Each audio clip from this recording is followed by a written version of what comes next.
Hey, how's everybody doing out there? This my name's Josh Poirier. It's Interesting Points. It's a panel show that I created about 7 years ago, kind of taking advantage of some of the British panel shows that I enjoy watching. Basically, we're just going to talk to four people, and kind of learn what makes them interesting, what they might be experts in, what their guilty pleasures might be, and a little bit more. So I'm not going to waste any time. I'm just going to start the show right off. My first guest joining me tonight is Terrence Wiggins. How you doing, Terrence? Doing all right. How are you doing? Good.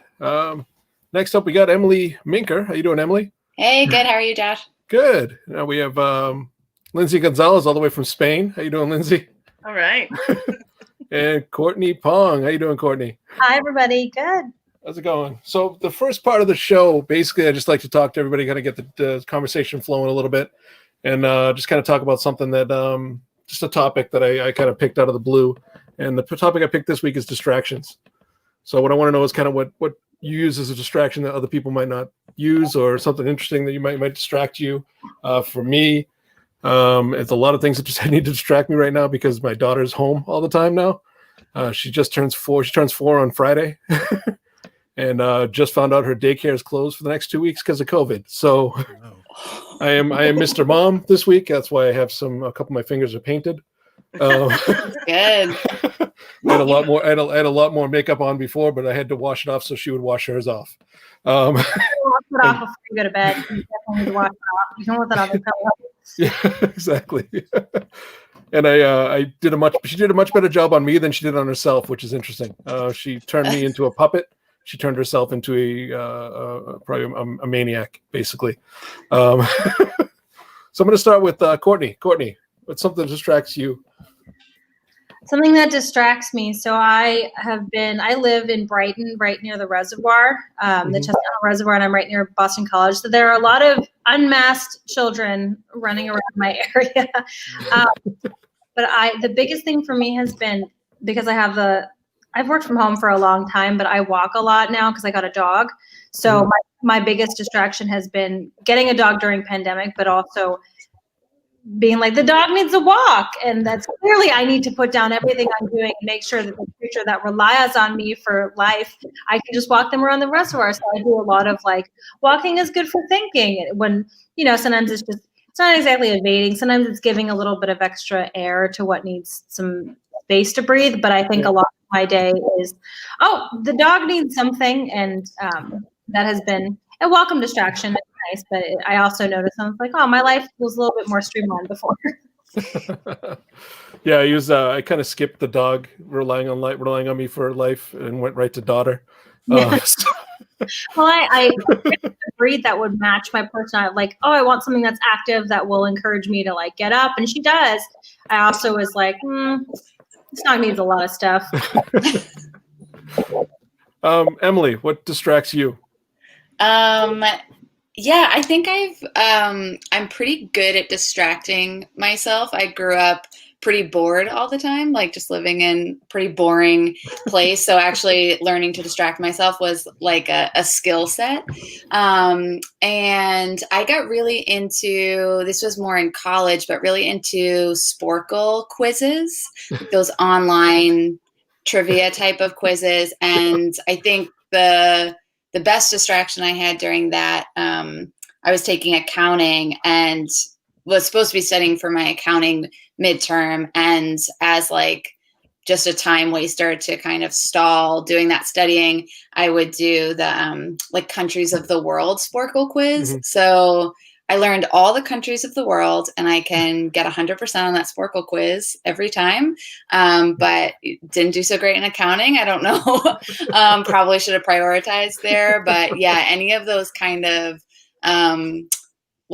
holes I can go down with trivia, and I feel like I'm learning something. So it's not a total waste of time, but also never get the things done I was supposed to. Yeah, those Sporkle quizzes. We actually had someone who last week who was an expert at Sporkle quizzes. Really? Yeah. It was interesting. They were, I think it was counties or something like that. Some really insanely intricate Sporkle quiz that he was just an expert in, and I was like, okay, I get countries of the world. I don't get what he had. Yeah. I need to meet this person. I feel like we would be connected. I think their expertise was accounting No, I'm just. I would be so mad if they were great at Oracle quizzes and accounting. You could only have one. All the that's what it was. That's what all the municipalities of the U.S. Thank you. Terrence, what distracts you? I work a pretty monotonous job, so I normally have some sort of TV or like YouTube, Netflix, whatever. I take pictures of coins for a living. Wow. Yeah, it doesn't sound real. I promise you. It is a thing that I do. And so I have to. It's just like a lot of just like put coin here, snap camera. So I usually have like I've watched a lot of TV, just like so much TV. And I currently have 3 monitors in front of me right now. So I'm used to being distracted. I guess it's distraction. I don't know. Like I have 3 monitors and a TV, so it's just like I have a lot going on at one time. So why do you take pictures of coins? I work for a rare coin seller. Okay. So we get a lot of just coins in. I won a contest at work last week, and I got a bag of I won $50. But it was a bag of unopened pennies from the U.S. Mint from the 1980s. Wow. Yeah, it's very heavy. It's in my closet right now because I have not gone to the bank or done anything with it. I would really like to know that all company gifts in your company are all given like wrapped in oil. And I thought when a friend of mine gave $30 worth of pennies as a gift during Yankee swap, I thought that was bad. I mean, at least you get all sorts of different pennies there. I have the same penny over and over again that no one's ever touched. So, see, I love pennies myself because of the stories they have to tell. Yeah, like there's nothing here. Yeah, that's what I'm saying. The amount of people that touch a certain penny just always interests me. You know, like a penny from 1945. Like how many people's hands did that go through? And not in I'm a disgusted way, but just in a like right, like where did this come from? Yeah, all this stuff. No, this is just 1980s, been in a bag. That's the most boring pennies you've ever seen. Lindsay, what do you do to distract yourself? Well, nowadays that answer is completely different than in years past. In years past, I do all kinds of productive things, but I would describe it as the learning you do in college when you're not doing your coursework. Okay. You know how like you're in college and you're like, oh, that seems like an interesting thing. Let me just go ahead and read this side book. It's been 6 months of that. Somebody asked me to do an improv show based on the Odyssey. I read the Odyssey again. Somebody said Pride and Prejudice. I read Pride and Prejudice again. I've worked my way back through all the Shakespeare plays. It's like, and somebody said, are you getting paid to do that? And I went, no. And the thing I do professionally now is I teach online. And one of the things I teach is English to professionals. People from all over the world. And one of my students, she took me down this rabbit hole of like science terms, philosophy terms, art terms, historical. She's like, why do you know all this? Like, you're so wasted as an English teacher. I'm like, are you my advisor? I was like, the important thing is we grammatically understand where this word fits in a sentence. Don't judge me. Wow. So yeah, academia, I guess, is a huge waste of time, and that's how I distract myself. Wow. I mean, that's amazing. And then I collect unused pennies. They're harder to find here, but well, so that's really cool to know what distracts everybody. I mean, it's interesting too when you said you have a very boring job. You have a job, so I don't. Yeah. So I'm envious of you for your job. Yeah. There's only like 10 people in my office, so it's not like we're ever around each other really. So we're still lucky enough to be able to exist in one space instead of living in a cubicle farm. So very cool. Well, that was that's great to hear. Everybody distracts themselves. I'm going to go on to the next segment right now. Basically, it's called "Prove It to Us." It was called "Prove It to Me," but I changed it to "Prove It to Us" because I felt that focusing on me was a little harsh. So basically, everybody has an expert. Everybody claims they're an expert in something, or thinks they're an expert in something, or is an expert in something. I think everybody is an expert in something. I'm going to let you get a little time to kind of prove it to us.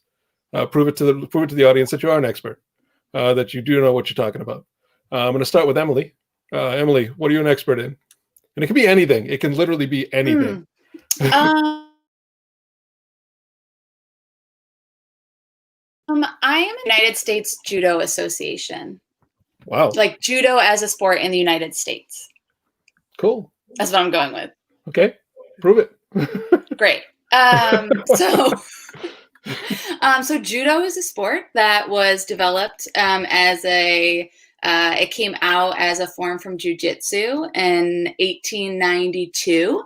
It was developed by Jigoro Kano in Japan, and it came to the United States and became a club sport that wasn't really popular for a long time, but became a bit more popular in like the 80s and 90s in terms of being a sport or like a hobby. Judo was used for a long time in the U.S. military, some training tactics, and then really became popularized as a sport. And in the United States, there were not a lot of judo competitors, which are called judoka. That's the official term for a judo competitor. And until we had Jimmy Pedro, who is from Nashua, New Hampshire, and he won the bronze in the Olympics. And I believe I'm going to say was, to prove I'm an expert, but I might be wrong, the first United States competitor to win in judo in the Olympics. And the Derry Judo Club in New Hampshire is the second largest judo club in New Hampshire. And you can do judo there at the Derry Rec Center in New Hampshire. I was expecting a much more impressive thing than the second largest thing in New Hampshire. It is. It is. I was expecting the second largest now thing in the US. remember that Jimmy Pedro, the bronze medalist in the Olympics, is also from New Hampshire. So I would say New Hampshire is a hotbed for judo. I would say. Live free or kick hard. Yeah, absolutely. That's the slogan Kano came up with when he started. Now, do you do judo yourself? I did when I was, from the time I was like 11 to 16. Okay. I haven't done it since I was 16, but it's a good time. Did you compete, or was it just? I did. Yes, I was the New Hampshire State bronze medalist, and I was the New Hampshire State Competitor of the Year in 2004. Wow. Yeah. And then I quit because I wanted to do my high school's musical, and I got cast in the ensemble. So it was really moving up there. Ensemble or dance ensemble? It was just like bucket ensemble. I was in Guys and Dolls, and my official role was hot box patron. So I sat at a table. I didn't get to dance in the hot box. I sat at a table and watched the hot box dancers dance. Did you get to sing? I'm sorry. Did you get to sing? Because I was not allowed to sing. I was only dance chorus. No, you know what? I didn't sing or dance. I sat at the table and I kind of looked at the other dancers and like approve of them. So the audience would know this is good dancing. Active acting. Yeah. I was a big deal in Derry, New Hampshire. It's weird how they separate you. You're like, oh, you're a dancer and you can sing, and like that's what this is. You're supposed to do both of those things, and somehow I did neither and got on. I ran Spotlight once for Guys and Dolls. I can tell you that much. That's my claim to fame. I will say that Spotlight never hit me during that show. It never hit anybody it meant to when I ran the Spotlight anyway. So. That could have been my opportunity. I wish I had done Spotlight for that show. Thank you for judo. I'm glad that you were the second largest in Derry, second largest in New Hampshire. That was interesting. Terrence, what are you an expert in? I've been racking my brain trying to because I know a lot of stuff. Yeah, it's not necessary. Like Like I just have a lot of like random pop culture knowledge, but probably video games after the fourth generation. So like, well, like fourth generation on like Super Nintendo, Genesis, anything beyond like that and beyond. Yeah. I'm good at. Like anything before that. That's before my time. I don't know any. I barely know any 8-bit stuff. So Prove it.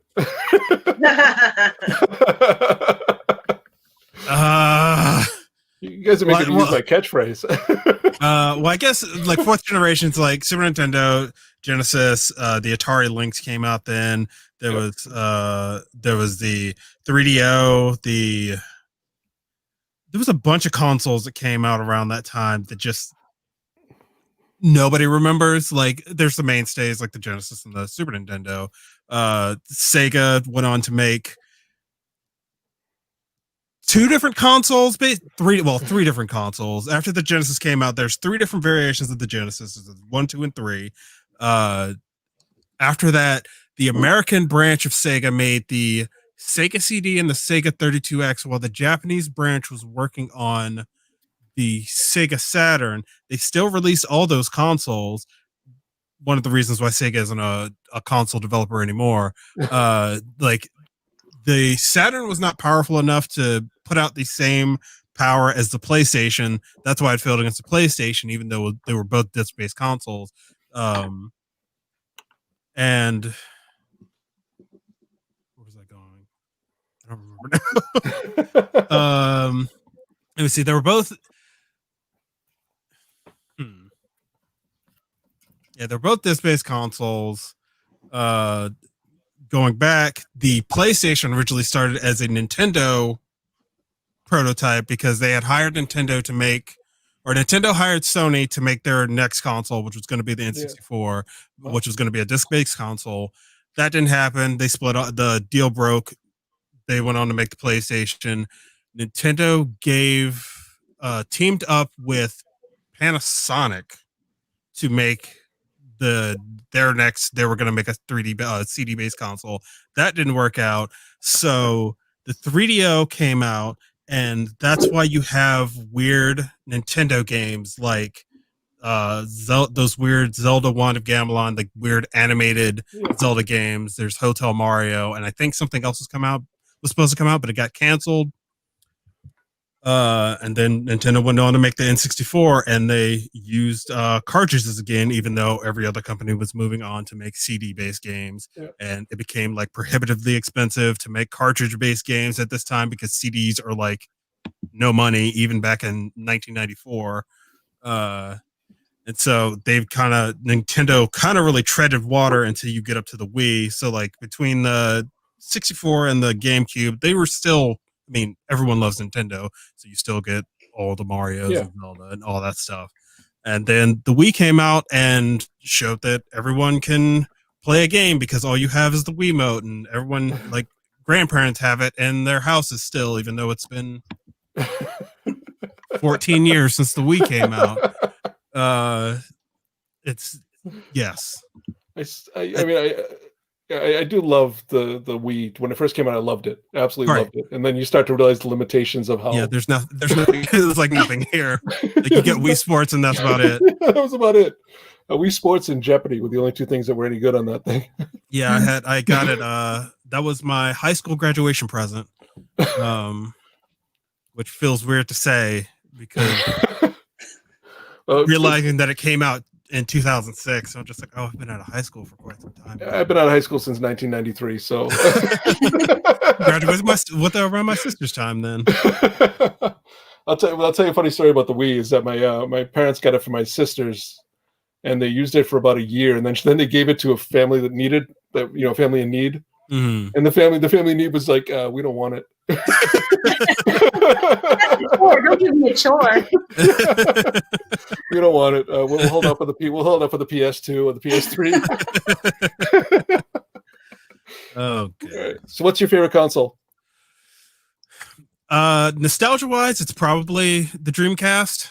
I have a lot of nostalgia for Sega stuff. I have a whole shelf of Sonic figures and memorabilia and stuff like that. Very cool.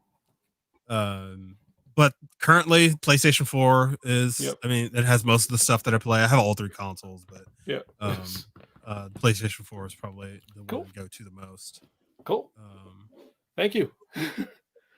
Courtney, you're Hi. an expert. How you doing? Good. Let's see. I'm an expert in waiting tables and bartending. Oh, cool.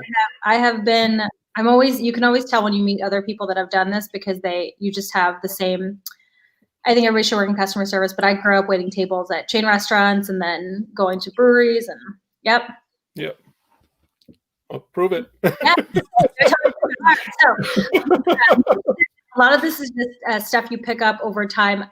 It's a very fast-paced industry, but you learn how to make the most of your time. You also learn how to manipulate is not the right word, but you learn to become an expert in people management and expectations and people communication. So I'll give you some well-known either things we've used or secrets or things that are just like fun to know.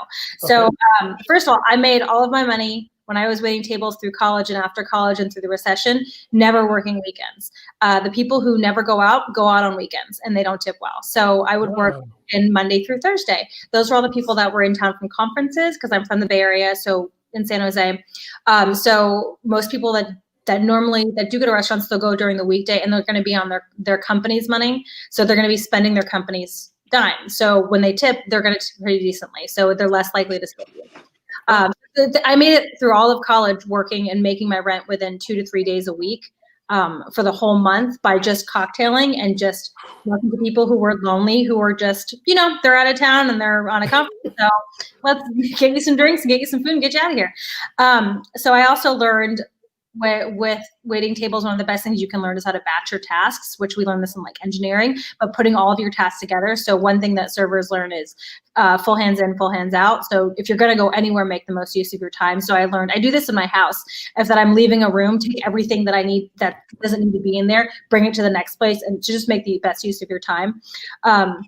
There's also a tiny, tiny, tiny little thing we picked up subliminally, which is I worked at a steakhouse, like a local steakhouse. Uh-huh. And you do, especially there, but you do a lot of work where you ask people like, how do you want your steak cooked? And the exchange takes seconds, but you can really shave seconds off your time if you, instead of asking people, how do you want your steak cooked? How do you want your steak cooked? Because then they'll go, medium well. Well, what's your medium well like? Well, it's like this. Well, it's like this. And you burn time. But I learned over time, especially at like breweries where steak's not the thing, to say medium okay and just shake your head. And people go, yeah. And I could turn tables so quickly by just learning how to read people, but also the power of suggestion and just kind of nod and go, yeah, that's fine. If you didn't know this, how servers tend to learn how to check steaks when steaks come out, you have the thing of where this part of your hand, the firmness of it, depending on which finger you are, is how firm the steak is. So we would just, throw our thumb on there. Probably not anymore in COVID times. Here's some fun little tidbits as a bartender. If people send a drink back and tell the bartender it's not strong enough, they're not going to remake it for you, most likely. Also, Mai Tais are not supposed to be strong. So a common trick in the industry is we'll take the thing, we might like put new ice in it or like shake it around. We'll just put the straw back in and then you pour alcohol down the straw. And then the first sip that the guest takes, they go, oh, this is much better. And then you just send them on their way. I learned how, that's the biggest stuff. But I think the biggest like industry well-known secret is don't work weekends. I made it all through college doing comedy on the weekends and doing waiting tables on the weekdays. And I made all my rent. I went through college. And, wow. That's crazy. That's amazing. And everything like Olive Garden, Chili's, all those chain restaurants, it's all boil in the bag. So anything you're getting is not, you can rarely make modifications on it. Right. That's my expertise. I got a lot of knowledge up here. I was a barista for 6.5 years, and like some of the stuff you were saying, I was just like, oh, that's why I do that stuff. Yeah. It's surprising, like to go out to eat, and especially like brunch is fascinating. Like people love brunch, and it's leftovers from the night before, just right with eggs around it. Like you just kind of learn the science when you walk in, and you learn whose fault is what's fault, but the waiter takes the brunt of the most of it. So you just learn lots of little tips like that, and you just get more aware when you go out. Yeah, very cool. I mean, I read Anthony Bourdain, and I know never know order something well done because they just used the crap piece of steak. Yeah. Yep. I actually had to tell someone. Actually, when I was down in Texas in Austin, and with a friend it was a work thing, and one of my coworkers actually ordered a well done steak in Austin, Texas, and I literally saw the waiter go, "What?" I went, no. He doesn't want it well done. He wants it medium rare, medium rare. But yeah, thank you for all the tips. That's really, really helpful. Yeah, that straw trick just blew my mind. Yeah. I love bartenders. Watch bartenders when they work, because they know exactly how to move stuff. And I mean, they're just so used to these one-on-one communications of just money flying out of hands that you just gotta get stuff over with quicker. So what gets people out of your face the fastest? Oh, that when you said you have to like kind of lead people on with your question, but like medium, like I would do that all the time when I was a barista. It was just like, do you want this? Like, yes. Well, I don't want to have this conversation anymore. Let's go. It's so tiny, and it's subtle, but I know this, but whenever I go someplace, if I see some poor kid behind the counter needs to do like the upsell, when they're like, "Would you like a thing?" I always go, "Yeah." Just to like at least make someone's day of like, "Yeah, right. I'll do that guac. What do you got? Put it on there." Okay. Oh, thank you. Lindsay, prove it to me.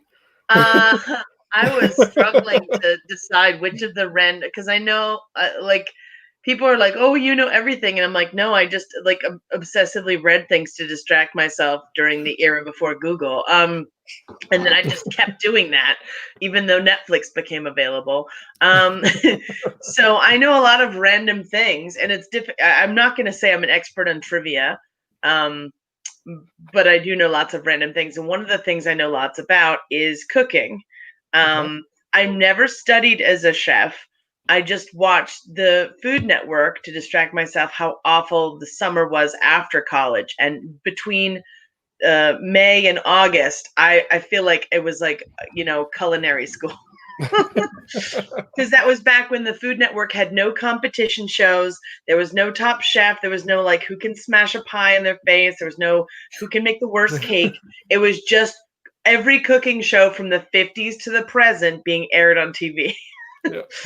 So I learned about like chopping, dicing, mincing, chiffonade. I learned all the terms. Like people think, "Oh, your French is really good." No, I know cooking terms. I know names of vegetables and herbs and fruits and stuff. Another thing that comes up in my English classes, people are like, "Oh, it's an herb and you typically eat it with salmon." I'm like, dill. You're thinking of dill. You know what I mean? And so when I go to a restaurant, I mean, I'm a very relaxed customer, but I'm like, "Oh, okay, this menu is whack. I'm just going to order a sandwich." Or people get really pretentious too. And I'm like, "Well, that's a very muddled cuisine you're presenting, but I'm just going to nod and smile." But then about 10 years ago, cooking, instead of this dorky hobby that we associated with, I don't know, PTA moms, which of course, this super noble gastronomy is like reduced to like, oh, it's a domestic thing, so it's a woman's thing. I'm like, then why is it so hard for top chefs to be women if it's just for women? But then cooking became really great, and absolutely everyone got a food blog. Even people that would barely slap peanut butter and jelly together had a food blog. And it's like, let me tell you the journey of my pumpkin seed rolls. And we all know what I'm talking about. It's a level of pretension that doesn't belong to brownies that have an Oreo in the middle of them. But for me, it's much more than that, because food is culture, food is people, food is history, food is nations. It connects to absolutely everything everyone eats every day. And the more I travel, the more I meet people from all different countries, the more I realize people just want to talk about food. They're like, "Hi, I'm from Venezuela. Let me tell you our national dish." And you're like, "Okay." And then 20 minutes later, you're like, "And I too love chervil." Then 10 minutes later, you're like, "I'm so hungry right now." Yeah. Oh yeah. My God. But people always bring it up. And for them, it's inextricable from culture. It's almost as important as language. And it's like, yeah, well, you guys put, salt in your coffee, and we would never do that and it's like very tribal. So yeah, but I think it's a great way to relate to people. The only thing is that you have to become an expert on is bypassing the waste of time on Pinterest and getting to the recipe. You have to scroll vigorously. It's like sea salt caramel biscuits. Where are you? My mom will. Oh, you go ahead. I'm in awesome. My background is in marketing. If you didn't already know this, Lindsay, you might. So these food bloggers, they're also like, they do like affiliate stuff where they like pimp out their blog or like, oh, so their blogs, especially for SEO purposes, to come up in search ranking, have to be a certain length. And that made me even more mad because I was like, but you filled it with crap. Like they want to have a certain word. I'm like, why do you have to tell me the journey of the whole thing? Like, can you write about other food that it just makes me more mad? It's just like space filler. Oh. Yeah, my mom is very internet illiterate. She'll ask me like, "Can you find me a recipe for this thing? Like, see what the best recipe for this thing is." And I'll have like 5 tabs open. I'm just like, I just want somebody to tell me what this is. I don't care about when your husband came home. I want to know how to make chicken fried steak. My was just gonna favorite. say- I'm sorry. Go ahead. No, go ahead. I'm sorry. I apologize. No. I was just gonna say, I don't know how they could make a 2015 trip to Italy story sound boring, but they find a way to do it. They're like, and then we crossed a bridge, and then there were cobblestones. I'm like, oh my god. I had wine there. You're like, yeah, great. All this to get to the point of where you add cream to the carbonara and an Italian man slapped you.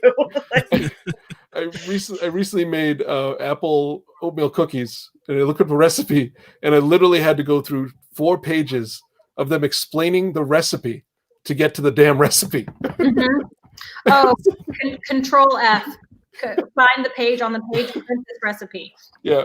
Yeah, just like search an ingredient or whatever. I do that all the time when I'm reading scripts or something, like a massive 700-page PDF, and I search like I hear someone say a word like grandiloquent, so I search this word. I'm like, that. How many times does that appear? 16 incidences. I'm like, grandiloquent? What is it? I don't know, just some word that it's not a very everyday word that if they say it in the script, I think I can jump to it. But apparently, the author used that a lot of times. The author also writes a food blog, I see. Yeah, these the grandiloquent Brussels sprouts. Oh wow, yeah. I actually, speaking of the Food Network, I actually lost an entire, like when last time I was unemployed, I would lose entire days watching MasterChef Australia and MasterChef New Zealand, because they have these shows that they're not like the normal MasterChefs that we have here or in England. They're literally 68 episodes. 68 to 90 episodes. But they have so few people in New Zealand. Well, it's because everybody's on MasterChef New Zealand. Everyone participates. Everyone participates. It's a national mandatory service. It's a mandatory service. But they go through every single day of the week as a different episode with the same people. Reality is pretty easy to produce, you know. It was amazing. I fell in love with it just because, you start to fall in love with these people you see every single day. They're your family now. So like that was what? I said it's like Lost for cooking. Yeah, exactly. So that was Prove It To Me, and that actually is a good segue to talk about 3-week courses. So I want to take a quick break, talk to you about our friends at 3-week courses. Have you ever wanted to learn the basics of podcasts, or how to add improv into role-playing, or how to master your money during the pandemic, or learn playwriting and script analysis from Hamilton star Nick Waller? You ever thought you could do it in only 3 weeks? Well, at 2MB Studios, we're happy to be partnering with 3-week courses. They offer bite-sized courses and everything I mentioned before and so much more. Every course is taught live because they realize that the pandemic can be very isolating, and it's a great way to learn to meet new people. And only, you guessed it, 3 weeks. Click the link in the chat. I think we're going to put the link up in the chat, hopefully, in the description. And be sure to click the How Did You Hear About Us when you sign up for a class and mention 2MB Studios. 3week courses is the best way to learn something new, live, interactive, and quick. So anyways, the next bit, that's 3week courses. I'm actually planning on taking a course myself. It is actually a really cool venture that a couple of the 2MB Studio guys, a bunch of the 2MB Studio producers are all teaching classes as well. So it's actually a really cool little thing. I was looking on the side note, I was looking on the website for the 3-week courses, and I saw that there's a course on how to perfect your karaoke song, which I think is like incredible. So just Yeah, plug that one. Thank you for looking at it. Thank you for plugging it. Week 1 selection. That's the first ad read I've had to do, so I apologize if it came out a little clunky. So, It's good. but 2MB Studios, we're getting big now. So actually, you know, the next part of the show is about guilty pleasures. Now I know what people are going to say. I know what people are going to say. My pleasures aren't that guilty. I'm not that guilty about it or anything like that. What I'm looking for is, I call it guilty pleasures. What I'm looking for is something that you enjoy that other people might not think you enjoy. For me, it was MasterChef New Zealand, and the fact that I would cry when someone got eliminated. Especially the Maori people. Those got me the most, because they were like cooking from their heart and they're cooking from their culture, and then they'd get eliminated. I'd be like, oh boy. And then they do the haka as they were eliminated. So I really kind of fell in love with that. But anyways, that's my guilty pleasure.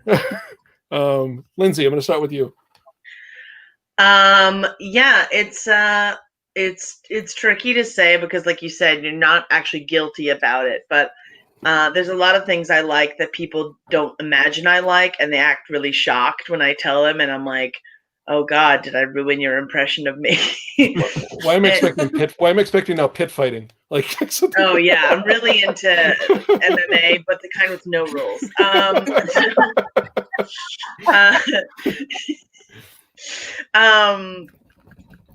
Yeah, I don't know. I can't think of anything worse than that, but like, just raw, brutal violence, Lindsay. We never knew. But yeah, there's a lot of things that I mean, maybe I would have been embarrassed to tell someone when I was like 19, and now I tell them and I just watch them nod and smile and walk away. But one of those things, I guess, is like really cheesy cornball 70s television, and like especially the music variety shows from that era, from like the Bob Mackie costumes of Sonny and Cher to like the spangly glitter bell bottoms of the ABBA era. I mean, I love all of it, and what I love about it is so over the top, vapid and cheesy. And it's not remotely serious. Like, there was serious art made in those eras. Do we remember it? No. And I love, the more corny it is, like, I like the stuff that has a good tune and a good melody or whatever. But the thing was, I always got along with my parents' friends more than I got along with my parents, because I had the same taste in music as them. So when I would go to family weddings, I would be out there dancing to like late 60s, early 70s music. And they're like, did you dance with all of Uncle Jerry's frat brothers? I'm like, yes, I did. But not because I like older married men, because I really like disco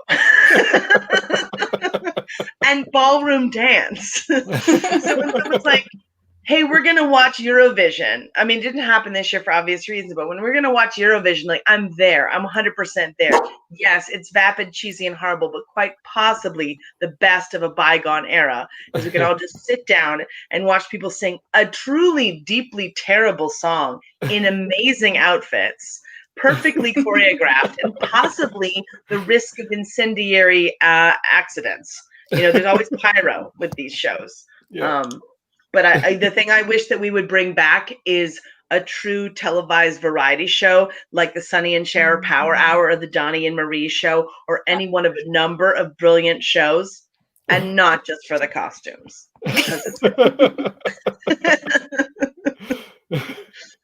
I'd like to say we have that, but I can't think of anything that would even come close. Just give me some rhinestones and some ribbon, and I'll make it happen. So, Terrence, what's your guilty pleasure? Trying to think, because you said like things that people would be surprised that you like. Yeah. What? I don't know. I'm pretty loud about the things that I like anyway. Probably death metal. Oh, okay, yeah. Just like death metal from like the last like 15-ish years. I don't really care for anything like before the 2000s. Like, I like technical progressive stuff, like later, more recent stuff. So not Bathory or Burzum, but more of the no, stuff. Yeah. it's like one of my favorite bands is a band called American Me, and they've got 3 albums. And it's more like sort of leaning towards hardcore than being like anything technical or anything. But they have 3 really good albums. I genuinely think the second Death Clock album is really good. Like it's one of my favorite metal albums. And then there's bands like Oceano and Whitechapel and bands like that. Like it's not what I normally. I mean, I won't say normally listen to it, but I usually listen to like, I guess, sad white girl music. Japanese House, Phoebe Bridgers, stuff like that. Then chill wave stuff and Japanese metal stuff like that. I don't know. See, I'm a fan of the death metal stuff. Mm-hmm. Okay, it's actually a great band out of Sweden that they call their music Death and Roll. It's the band's Cavell Attack. Mm-hmm. They're fantastic. They actually the old lead singer used to wear a full owl, taxidermy owl on his head during performances. Probably the best band I've ever seen live, honestly. And it was all because of that owl. That reminds me, I saw the band I Set My Friends on Fire, and one guy, he wore like a horse costume the entire set. Like I can't remember I think he just had like legs and a head on, but it was still like mostly horse the entire time. Mostly Horse is the name of another band. Mostly Horse. Yeah, I'm going to start a band called Mostly Horse now. Because horse was taken. That's awesome. Emily. Yes. Guilty pleasure / something that I like that I don't think people would think I like is YouTube surgery videos. So like watching the surgery and they're typically narrated by the surgeon, right? There's like a very soothing voiceover of the doctor going back and being like, at this point, you see I'm using this scalpel, and like they're so calm, right? And I think I had first started watching them because I quit my job back in January. I worked in marketing and events for 6 years, and I was kind of playing around with the idea of like going back to school for something medical. And I'd always been really interested in nursing, but my mom was like, no, like you'll be too grossed out by like the blood and stuff. Like you won't like nursing. So I talked to a couple of friends and like one of my old nurses and was like, I kind of want to do this, but like, I don't think I would, whatever. I don't know if I would be like good at it. And in terms of the like gross factor, but I never dissected anything. I had never really taken science classes. So I had a nurse suggest to me, like, why don't you maybe like check out a video, kind of like test out your like ew factor of like, are you grossed out by blood? Are you grossed out by needles? Like urine, like poop, like what is it? Like figure out what you don't like, and then see like, can I go into this? So I was like, challenge accepted. And I was unemployed as well. So like just 3 p.m. In the middle of the day by myself watching surgery videos. But I think they're really interesting. I don't want to be a surgeon, but I have since started applying to nursing schools and found out I'm really I don't want to say I enjoy blood and needles, but I'm like cool with it. And I think something about like watching someone do something so complex and like so intense that you've got this person's chest open and you're saving their life, but then you have this very like soothing voice of like, and now we're gonna walk through the steps. It makes me feel like I could do, you can do big things. You just kind of stay calm. Like it's all gonna be. So it's like good. Bob Ross was doing like open heart surgery. Yes, it is exactly Bob like Ross that. Doesn't angioplasty. Yeah. Look at yours. A tiny little cut. Tiny little happy cut. You made it's okay. Started into a suture. Yeah, you'd be great at that. I found out the other day he was actually a drill sergeant. Yeah, I heard that. Right? Yeah, he was a drill sergeant, and he had a pet squirrel. While he was a drill sergeant? No, he had a pet squirrel. The squirrel was on the show a few times. Yeah, That the squirrel was on the show a few times. Now you're being silly. Yeah, that's the ridiculous. What an interesting man.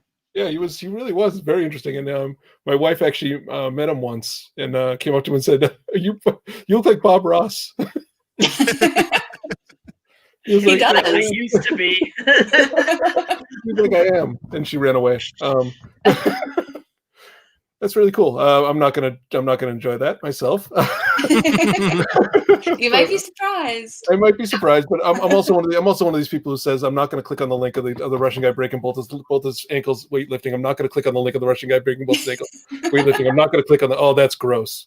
Like that. That's me. I'm amazed because I worked in a hospital for 20 years, and I wouldn't do that. I even worked for a surgeon, and I wouldn't have watched one of those videos. Yeah. Even the one that's like a keyhole surgery and all you see is a little incision, I still wouldn't watch that.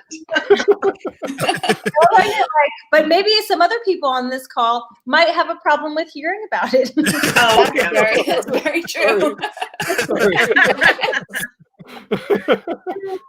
Courtney, what's your guilty pleasure?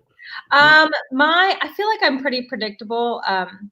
So maybe there's a catch to this one. So I really love, so I like rock climbing, but when I first started learning about rock climbing, like outdoor and indoor, it was in the Bay Area and I would only climb with my best friend. So her and I would, and if you know rock climbing at all, it's just top rope, you're with a buddy and you've got ropes and someone's holding onto the rope and then you're ascending on the wall.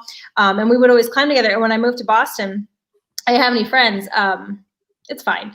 And I went to our indoor rock gym, and I was kind of like, I'm not really looking to find another buddy right now. So for rock climbing, I know, right? So as I think if you're in improv, a lot of people are like, you must want to be around people all the time. I think that's the surprising part. I specifically picked up bouldering, which is no ropes, no harnesses. You're just free climbing on rocks, because you get to do it alone. And it became that thing of like, I only like to climb alone. So it becomes a very tough thing of like, it's definitely my thing that I love to do because there's like a ritual to it. It's a great time to clear your head. Like I'll bring a crossword puzzle and I'll just kind of use that time for myself. But it's always really awkward when everyone's like, yeah, it's like community. I'm like, yeah.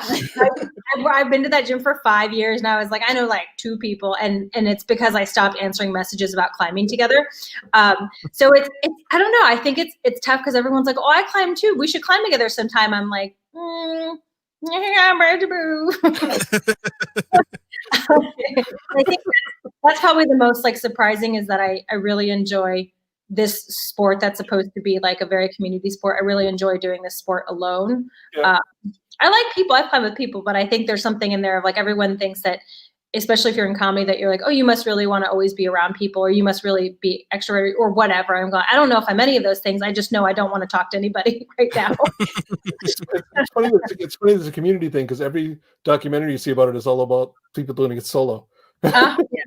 Well, I think rock gyms are a very specific thing where people like Thursday night, man, pre-COVID, that place was popping. Like everyone's in there trying to meet each other and stuff. And I would go, it's a co-working space. So I would go on the off hour so I wouldn't have to talk to anybody. But then I wasn't seeing anybody else climb. So I wasn't getting any better. So I've been the most mediocre boulderer for 5 years because I refuse to be around other people, but I don't see anybody. So I don't get better. I'm like, this is fine. You don't have to be good at everything. You can just be okay at something.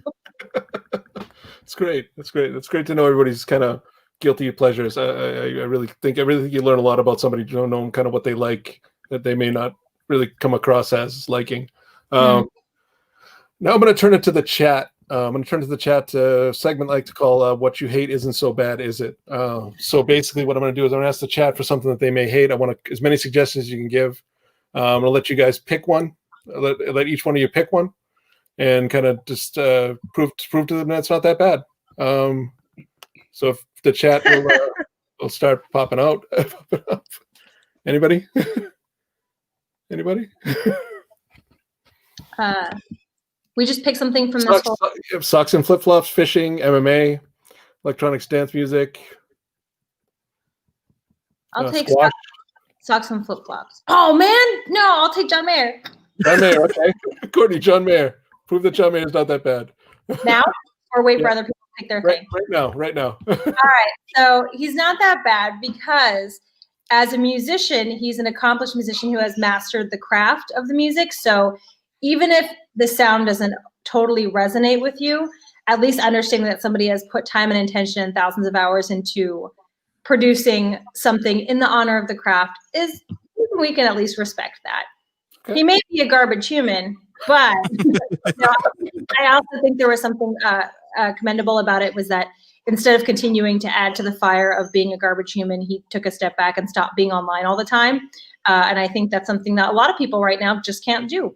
I think there's something there of like somebody who took a step back. And I think something that I think is worth calling out is when he was touring back through Boston, I got a floor ticket to see him by myself. I go to concerts alone. I really like this. He played through 20 years of music, and he talked. At one point, he apologized for the song Daughters, which I really appreciate.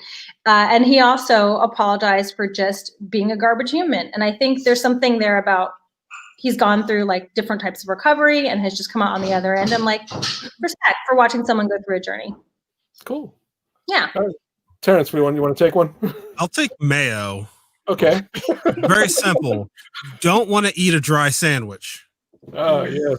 Very good. There. Like you don't want to eat like it goes in tuna fish salad. Like it's just eggs and oil. Like it is not gonna kill you to have some mayo. Like it's just eggs and oil. You don't want a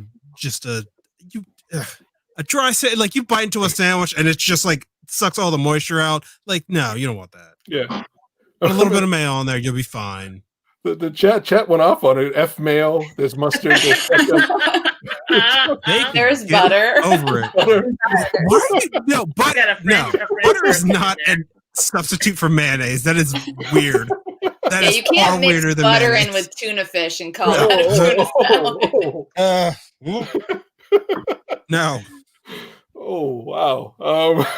Eggs and oil open for mostly horse. Pretty good. Emily, you want to take one? Yeah, I'll take fishing. Okay. I'm a vegetarian. I don't eat fish, but I will tell you that I don't think fishing is all that bad, and I'll tell you exactly why. Because fishing is also a social hobby, so it's not just about the fish that you're catching and potentially murdering a fish and then eating it. It's also about that experience that you share with the people you're fishing with. And I worked at a summer camp for a number of years, and when we were assigned our activities that we had to lead, I somehow got assigned to teach fishing.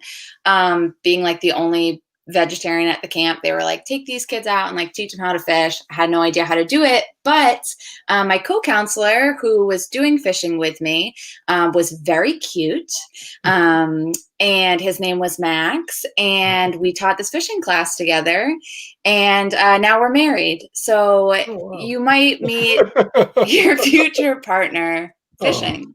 Oh. That was so heartwarming. Yeah, one time though I did fish through the eye, and then when I pulled the hook out, yeah.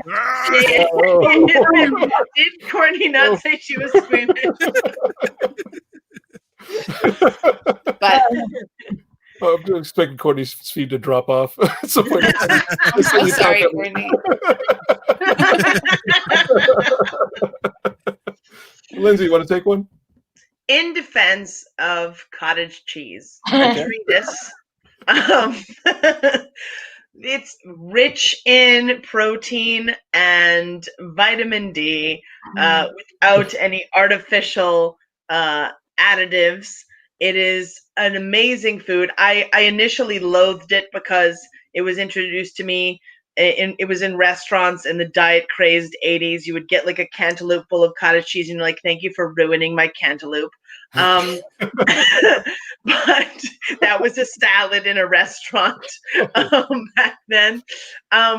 But it's so good. And like, I mean, I am an omnivore. I do eat meat, but when you don't want to eat meat and you want to eat a ridiculous amount of protein, cottage cheese is your go-to if you're not going to drink something fake from GNC. And don't tell my abuela, but it makes really good enchiladas. You mix it with the chicken and put it in the enchilada, and once it's melted, you don't know it was cottage cheese. It might as well have been sour cream. You don't know. And it's just so good. And also you can substitute it for ricotta, and because it's not imported, it costs about a quarter of the price. Wow. Just get the full fat cottage cheese, and if no one will know if it's cooked, no one will be able to tell the difference. It's really good, and I feel strongly about this now because I'm in a country where it's not accessible. I'm sure there's some store that has it, but the average grocery store does not have it, and I miss it. I love you so much, Lindsay. Like, you just did the swan song for cottage cheese. I'm like, yes, go for it. That was great. And it can also be used as a mayo substitute. Yes. If you whip it very finely and spread it very thinly, why not? So that's been our show. Thank you all for coming out to the show. Thank you all for coming out to the show and watching the show. Thank you for being on the show. Thank you, Terrence. Mhm. Thank you, Emily. Thank you, Courtney. Thank you, Lindsay. Please like and subscribe.